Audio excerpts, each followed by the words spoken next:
मेरा बर्थकास्ट है वहाँ 500 मीटर सीसी मैंने ईदगाह के लिए, क्योंकि वो 20-25 गांवों का रास्ता है। ये बढ़ाने का एक इसमें बहुत ज़्यादा योगदान रहेगा।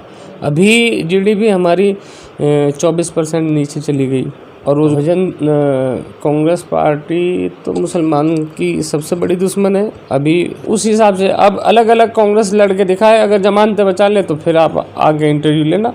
मॉब लिंचिंग में तो उनके घर गए और वहाँ पे फिर जाके यही है कि भाई अगर तुम मुझे वोट देते, मुझे कमज़ोर कर दे। अरे यार ये चीज़ें किसान का एक मिजाज है। जब जब किसान के साथ उत्पीड़न हुआ है तो उसका तख्त और ताज सब बदल जाता है। नमस्कार दोस्तों, स्वागत है आपका जीटीवी इंडिया न्यूज़ पर। आज हमारे साथ मौजूद हैं सहारनपुर की राजनीति के एक मजबूत घराने से ताल्लुक़ रखने वाले वार्ड नंबर 12 से जिला पंचायत सदस्य वसीम चौधरी। स्वागत है सर आपका जीटीवी इंडिया न्यूज़ पर। आपका बहुत बहुत स्वागत है सर। आप वार्ड संख्या 12 से जिला पंचायत सदस्य हैं। पूर्व में भी आप 3 बार जिला पंचायत सदस्य रह चुके हैं। इस बार भी आप जिला पंचायत की तैयारी में हैं, तो क्या क्या आपने अपने क्षेत्र में विकास कार्य कराए, उसके बारे में आप हमारे दर्शकों को कुछ बताएंगे? देखिए, पहले हमारा वार्ड नंबर था 9। अब जैसे परिसीमन हुआ वो बदल के हो गया हमारा 12 नंबर। विकास कार्य तो जैसे जैसे बोर्ड में हमारा दखल अच्छा खासा रहता है, चाहे कोई सा भी चेयरमैन रहा हो, हमने अपने वार्ड में हर तरीके का काम कराया है। आज स्थिति ये है कि अगर डेवलपमेंट की बात करो आप, तो हमारा वार्ड सबसे ज़्यादा डेवलप है और आइंदा भी इंशाल्लाह जितना भी हमारे से होगा हम कोशिश करेंगे। अभी फ़िलहाल आप देख लो जाके तकरीबन हर ही गाँव में काम चल रहा है इस वक्त भी, क्योंकि अभी टेंडर हुए हैं। उसमें सबसे बड़ा गांव मेरा बर्थकास्ट है, वहाँ 500 मीटर सीसी मैंने ईदगाह के लिए, क्योंकि वो 20-25 गांवों का रास्ता है, वो बनवाया है अभी। तो आप जाके देख लो, आप सर्वे कर लो। और सबके अलग अलग, इसमें कोई जिला पंचायत में सबसे बड़ी बात ये होती है कि इसमें कोई भी किसी भी गांव में आप काम दो वो छुपा नहीं रहता है। आपके प्रस्ताव पर काम होगा, आपका उसमें बाकायदा बोर्ड लगेगा।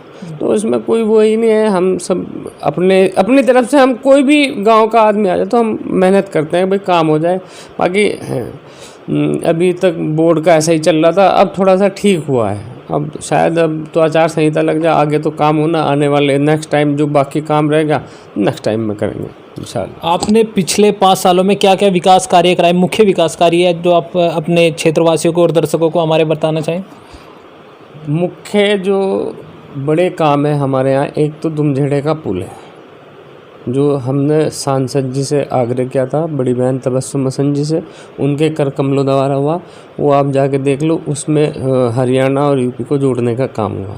एक हमारे यहाँ रावणपुर बुजुर्ग एक गांव है, रावणपुर बुजुर्ग, वो पुल सांसद जी ने देने का काम किया हमारे अनुरोध पर। क्योंकि मेरा जिला पंचायत क्षेत्र था तो वो दोनों के दोनों पुल मेन मैं अपनी जो मानता हूँ कि हमारी उपलब्धि है कि उन 2 गांवों को बहुत ज़्यादा ज़रूरत थी पुलों की, तो वो दोनों के दोनों बड़ी बहन चौधरी तबस्सुम हसन जी ने अपने कार्यकाल में वो पूर्ण कराए थे। ये हमारी उपलब्धि है। सीसी खड़ंजा नाली, ये काम तो वो सांसद थी, उनकी निधि का भी बहुत पैसा मैंने अपने इस क्षेत्र में लगवाया है, फिर जिला पंचायत का भी लगाया है, तो और सरकार से मंडी समिति से भी कराया है। लिंक रोड कोई भी ऐसा नहीं है, आप हमारे क्षेत्र में जाके देखो, लिंक रोड कोई भी ऐसा नहीं है जो आपस में गाँव से गाँव कनेक्टेड ना हो। हमारा अपना जो दुमझेड़ा गाँव है, ये 2011 की बात है। सहारनपुर चिलकाना रोड से होके हमने सीधा नकुड़ तक एक बाईपास समझ लो, ये समसपुर ढिक्का इधर से होता हुआ ये निकलवा था। ये भी चौधरी तबस्सुम हसन जी ने किया था।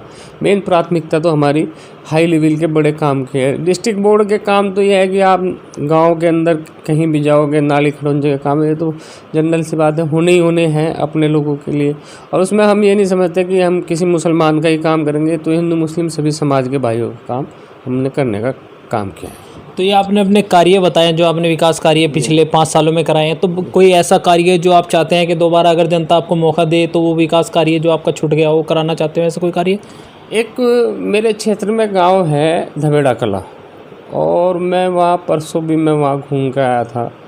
वहाँ एक पुल की ज़रूरत है, बड़ी उसे कहते हैं बूढ़ी जमुना, उस पर तकरीबन 25 या 30 गाँव लगते हैं। एक तो मेरी प्राथमिकता रहेगी कि अगर इन्हीं समय में, इसी समय में हो गया वो पुल तो इसमें, वरना अगर पब्लिक ने या लोगों ने आगे टाइम मौका दिया तो उस पुल की मेरी है प्राथमिकता कि मैं वो पुल बनवा दूँ किसी तरीके से। उसमें मेरी निजी आस्था भी जुड़ी हुई कि भाई मैंने वादा भी किया हुआ उन लोगों से कि मैं उस पर रपटा या पुल बनवा दूँ किसी तरीके से। आप बीते दिनों ही गंगों उपचुनाव में बहुजन समाज पार्टी में शामिल हुए थे, तो क्या आप बसपा के टिकट पर जिला पंचायत का चुनाव लड़ेंगे या निर्दलीय, जैसे आप पहले बनते हैं निर्दलीय ही आप चुनाव लड़ते हैं? आप भले ही किसी पार्टी में रहे हो, पिछले चुनाव में भी आप निर्दलीय प्रत्याशी के तौर पर ही चुनावी मैदान में थे, तो इस बार बसपा से चुनाव लड़ेंगे या निर्दलीय? पहले हम समाजवादी पार्टी में थे, हमारे नेता चौधरी नाहिद हसन जी के साथ थे, हमारा बच्चा भी है, भाई है, उन्हीं के साथ, उन्हीं के हिसाब से पिछला चुनाव समाजवादी पार्टी में सबसे बड़ी दिक्कत यह है कि अनुशासन नहीं है। एक सीट पर मेरे सामने 4 कैंडिडेट थे समाजवादी पार्टी के, और बहुजन समाज पार्टी में अनुशासन है। अब 2019 में जो उपचुनाव गंगों का हुआ, तो हमने बहुजन समाज पार्टी ज्वाइन की थी। जो पार्टी आदेश करेगी उस हिसाब से हम काम करेंगे। ये भी नहीं है कि भाई चुनाव लड़ना ही है, कहीं और मौका देंगे, कोई और जिम्मेदारी देंगे, तो जैसे पार्टी कहेगी बहुजन समाज पार्टी उसके साथ चलेंगे। तो आप बहुजन समाज पार्टी के, अगर पार्टी टिकट देती है तो चुनाव लड़ेंगे, नहीं देती तो नहीं चुनाव लड़ेंगे, तो क्या आपको भावी विधानसभा प्रत्याशी के रूप में भी देखा जाए? ये तो 2002 से चल रहा विधानसभा चुनाव लड़ने की तैयारी। हो सकता है विधानसभा चुनाव भी कोई सी भी पार्टी से इस बार कोशिश करेंगे कि इंशाल्लाह अपनी गंगों नकोड़ विधानसभा हैं, इसमें विधानसभा चुनाव लड़ने की कोशिश करेंगे। बाकी अल्लाह के हाथ है, जैसा मौका होगा वैसा काम कर लेंगे। बीते दिनों ही प्रदेश सरकार ने एक कानून प्रस्तावित किया है, जिसमें उन्होंने जो 50 वर्षीय लोग थे उनको रिटायरमेंट का, और 5 साल जो सरकारी नौकरी है उसको पहले 5 साल संविदा पर कार्य करना पड़ेगा, और अगर उसके कार्य से सरकार संतुष्ट होती है तो उसको परमानेंट किया जाएगा। तो इस पर आपकी कोई राय? ये एक जो आपने क्वेश्चन किया बहुत अच्छा क्वेश्चन है, क्योंकि बेरोज़गारी बढ़ाने का ये एक इसमें बहुत ज़्यादा योगदान रहेगा। अभी जीडीपी हमारी 24% नीचे चली गई, और रोज़गार कुछ है नहीं किसी के भी पास। आप काश्तकार को देख लो, आप जो नौकरी पेशा है उन्हें देख लो, ऐसा माहौल चल रहा। बीमारी का समय है, कोरोना काल है, सरकार एक से एक तुगलकी फरमान जारी कर रही। तो मेरे अपनी सोच ये है कि ये गलत हुआ है बहुत, और आने वाला टाइम ये अगर कहीं प्रदेश के अंदर किसी की भी सरकार बदलेगी तो ये तो जनरल नॉलेज की बात है कि ये चलने वाला नहीं है, ये बदल देगी सरकार। इस कानून को बैठते ही बदल देंगे, चाहे एंटी बीजेपी सरकार कोई भी आएगी, चाहे वो बहुजन समाज पार्टी की आए चाहे किसी की भी आए, तो वो इसे बदल देंगे। तो ये कोई इतना इसमें सोचने वाली बात नहीं है। रह गए 1.5 साल में जो तुगलकी फरमान है, एक अभी एक फोर्स बनाने जा रहे हैं, SSF करके नाम है उसका, जैसे सेंट्रल रिजर्व फोर्स के कली में पढ़ रहा था। तो वो तो अपनी ताकत का बेजा इस्तेमाल है। उस इस्तेमाल के हिसाब से जो आदमी कर रहा खा रहा, अब उसे हटाओगे आप तो बेरोज़गारी बढ़ेगी, और क्या बढ़ेगी, सरकार पे लोड पड़ेगा। आप देख लो, प्राइवेटाइजेशन किया जा रहा है ना, प्राइवेट कर रहे हैं, प्राइवेट सेक्टर बहुत ज़्यादा किया जा रहा है, सरकारी संस्थाओं को प्राइवेट किया जा रहा है। देखिए, प्राइवेट ये एक दिखावा होता है कि प्राइवेट से ग्लोबल होता है, प्राइवेट से देश तरक्की करता है। प्राइवेट चीज़ हमेशा आपकी अपनी मलकियत होती है, आप उसके मालिक होते हैं। सरकार की चीज़ है, सब जनता की चीज़ है, टैक्स पेयर की चीज़ है। तो जो भी प्राइवेट कर रहे हैं ये लोग, ये देख लेना जैसी सत्ता बदलेगी, ऐसा नहीं सत्ता बदलेगी, टाइम बदलेगा तो ये सब बदल जाएगा। आप ये इतना, मतलब मेरा अपना सोचना है कि ये इतना ना आंदोलन की बात है, ये 1.5 साल 2 साल है, जैसी सरकार जिसकी बदलेगी, सेंटर में बदले या यूपी में बदले, तो ये सब फिर रूटीन पे, उसी रूटीन पे काम हो जाएगा। आप ये देख लेना। आप 2022 में प्रदेश में विधानसभा चुनाव होने हैं जी, और कांग्रेस ने प्रियंका गांधी को उत्तर प्रदेश का प्रभारी बनाया, कांग्रेस पार्टी का। तो कांग्रेस भी बेहद मजबूती से चुनाव लड़ने के लिए तैयार हो रही है प्रदेश में, इस पर आप क्या कहेंगे? बहुजन कांग्रेस पार्टी तो मुसलमान की सबसे बड़ी दुश्मन है। अभी उसका सबसे बड़ा परिचय आपको पता ही होगा, जब अयोध्या में अभी शिलान्यास या जो भी पत्थर उन लोगों ने रखा है, भारतीय जनता पार्टी के लोगों ने, तो कांग्रेस सबसे ज़्यादा उत्साहित थी कि मैं किसी तरीके से इस चीज़ का क्रेडिट ले लूं, और मुसलमान ये बात नहीं बोले प्रियंका नहीं, कोई भी आ जाए अब की बार कांग्रेस को पहले तो 8-9 सीट थी भी शायद, कितनी थी मुझे सही से मालूम भी नहीं। अब की बार तो जमानतें जब्त हो जाएंगी, टिकट लेने वाला भी नहीं मिलेगा। आप मुसलमान की हिमायत या पिछड़ों की हिमायत या किसी की हिमायत करने के बजाय आप मंदिर का, मैं आपको बता दूं चल क्या रहा है, चल ये रहा है, हर लोग एक पैटर्न पे काम कर रहे हैं, दिल्ली के पैटर्न पे। जैसे केजरीवाल जी ने किया कि मुस्लिम को वोट भी मांगने नहीं गए, फिर भी मुस्लिम ने दिया। लेकिन इस बार मेरा अपना मानना यह है कि जनता इस बार ख़ास तौर पे मुस्लिम समाज की बात कर रहा हूँ, बहुत सोच समझ के वोट करेगा। प्रदेश के अंदर बदलाव की लहर भी है, एंटी कम्बेंसी भी है, सब चीज़ें है। और कांग्रेस का तो कोई वजूद ही नहीं है प्रदेश के अंदर, सेंटर में भी ख़त्म होती जा रही उनकी अपनी नीतियों से। और जब राजीव गांधी जी प्रधानमंत्री थे, उनकी बात उन्होंने रखी कि सबसे पहली शुरुआत हमने की, इतने लोग मरे, यानी कि सबकी कातिल जो है कांग्रेस है। तो आप पढ़े लिखे लोग हैं, सब लोग समझते हैं भाई ये गलत है, कांग्रेस का ये स्टेप गलत था। प्रियंका जी से मुझे उम्मीद नहीं थी कि वो पढ़ी लिखी हैं और मेहनत भी कर रही थी, लेकिन उससे सभी लोगों का, हमारे सब लोगों के दिल बड़े उससे निराश हुए हैं हम लोग। आपने कहा है कि मुस्लिम जो है वो कांग्रेस पार्टी से अलग हुआ है, लेकिन आपके गृह जनपद सहारनपुर में ही कांग्रेस पार्टी के 2 विधायक हैं और बीते लोकसभा चुनाव में भी कांग्रेस को अच्छा खासा वोट मिला, लगभग 2 लाख वोट। तो आप कह रहे हैं कि मुस्लिम अलग हो जाएगा, लेकिन बीते लोकसभा चुनाव में भी लगभग 2 लाख मुस्लिम मतदाताओं ने कांग्रेस के पक्ष में मतदान किया था। कहाँ किया था? हमारे यहाँ लोकसभा चुनाव 1,30,000 वोट मिले थे कांग्रेस प्रत्याशी को। हमारे यहाँ जो क़यादत है हमारे यहाँ की मुस्लिम, उससे 1,35,000 वोट मिला था।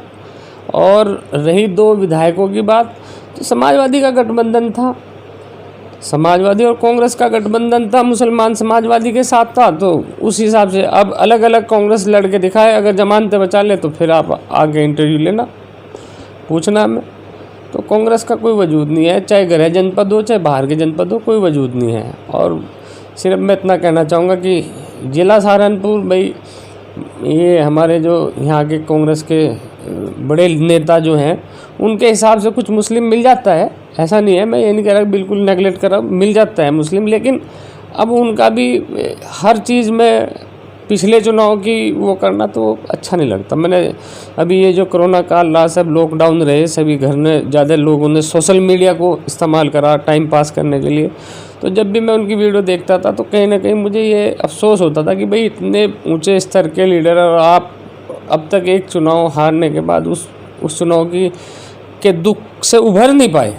भाई जो सामने जीता वो भी मुस्लिम है, अब 5 साल है, उन्हें मौका दो। अगर आपको काम नहीं करना आप घर बैठ जाओ, लेकिन हर मामले में आप जाओगे भी और फिर उन लोगों को क्या हुआ, तो अच्छा नहीं लगता। ये चीज़ थोड़ा सा मैं पर्सनली, मेरी उनसे ये गुजारिश भी है कि भाई अब नया दौर है, नया टाइम है, आगे बढ़ने का काम करो। आपके साथ लोग हैं, आप यहाँ प्रभावी हैं, हर हिंदू मुसलमान आपको मानता है, तो आप थोड़ा सा उस चीज़ को, पिछले चुनाव का जिक्र ना किया करो बार बार। एक हादसा मैं आपको बताऊं हुआ था अभी देवबंद साइड में, कोई मर गया था बेचारा, वो इमलिया मॉब लिंचिंग में। तो उनके घर गए और वहाँ पे फिर जाके यही है कि भाई अगर तुम मुझे वोट देते, मुझे कमज़ोर कर दे। अरे यार ये चीज़ें मेरी उनसे गुजारिश है कि इस चीज़ से थोड़ा सा ऊपर उठ कर काम करना चाहिए, जितना हो सके उतना कर दो।